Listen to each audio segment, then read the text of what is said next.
poverty, yun yung root cause ng corruption. Yun yung kahinaan ng tao. Tatanggapin natin yung mga politikong corrupt dahil sinusuportahan nila tayo dun sa pagiging mahirap. So magandang araw guys. Nandito tayo ngayon sa Queen Mary. Kasalukuyan na nasa loob ang aking tatay. Dinala namin siya kanina madaling araw kasi nagkaroon siya ng problema, nagsusukahan. Initially acid reflux normal, pero meron kasing mga symptoms o meron ibang mga bagay na hindi namin maipaliwanag o hindi namin parang kakaiba siya. So dinala namin siya dito para matingnan. Then nag-record lang tayo ng video ngayon tungkol dito sa health system.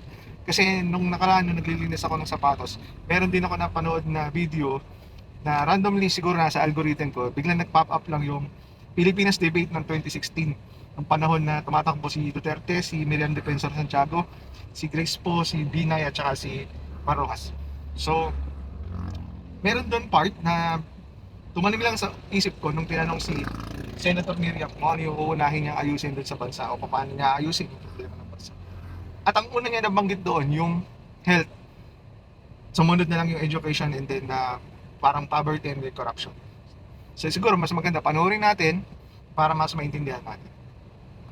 Paano nyo sisiguraduhin ay yung yaman ay hindi mananatili sa ilan lamang kung hindi bababa sa mas nakakaraming mga Pilipino? Senatora, 90 seconds. Please. Una, pagandahin natin, ibig sabihin, bigyan natin ng mas maraming pera sa budget.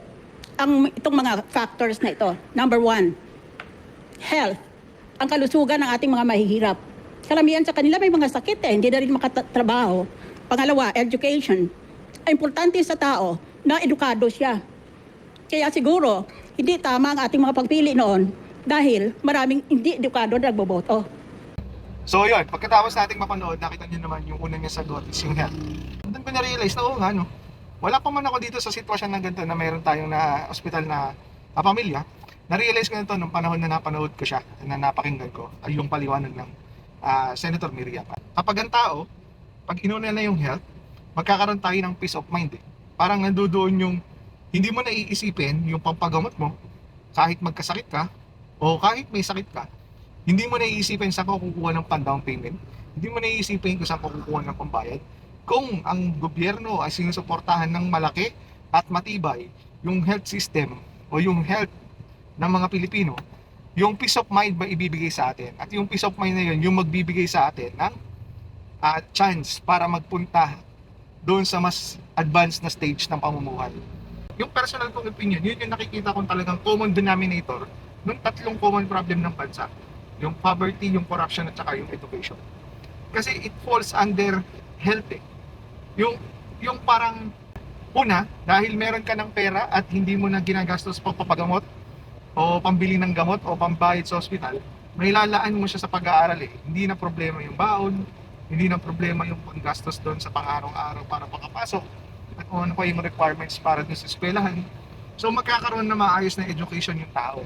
At doon papasok na yung poverty, masusolusyonan natin dahil magkakaroon ng maayos na kinabukasan yung mga tao. Yung mga bata specifically.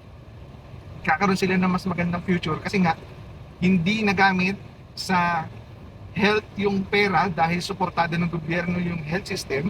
So nailaan sa edukasyon. So pag nakakuha ng tamang edukasyon, most likely yung poverty magkakaroon ng solusyon. At yung poverty, yun yung root cause ng corruption. So yun yung kahinaan ng tao na tatanggapin natin yung mga politikong corrupt dahil sinusuportahan nila tayo dun sa pagiging mahirap. At doon nagkakaroon ng connection yung education, yung poverty at saka yung corruption. Kung lahat magkakaroon ng tamang edukasyon, maayos na edukasyon, masusolusyonan natin ng poverty o yung kahirapan. At kung ang tao ay hindi mahirap o hindi naghihirap gaano, hindi makakakita ng butas ang mga korap na opisyal para magkaroon sila ng pagkakataon na bumili ng boto o utuin tayo para sila yung makaupo sa pwesto.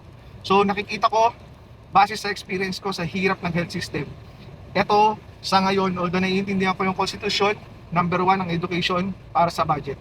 Pero siguro yun yung panahon na binuo o inayos yung konstitusyon dahil hindi pa ganito yung sistema ng bansa o hindi pa ganito yung sistema ng health ng Pilipinas o kondisyon ng mga tao. Hindi pa ganun karami nagkakasakit noon. Ngayon, ultimo bata, maraming nagkakasakit. Pabata ng pabata, yung nagkakasakit. So ngayon, siguro panahon para mas bigyan ng atensyon at tugon yung health system at health support ng bansa para mabigyan tayo ng sapat na pera o additional o excess na pera para may dala natin sa education. At yung education na yun at mag-aahon sa atin sa kahirapan para hindi tayo maging butas ng mga korap na opisyal at nasusolusyon na natin yung korupsyon ng bansa. So yun lamang po. Sana po malagpasan ng bawat problema, kagaya po ng problema kinakaharap ng aming pamilya sa ngayon. So, pero piliin po natin magpakatatag at wag po natin kalimutan magdasal. Masusolusyonan din po natin lahat ng problema. Maraming salamat po.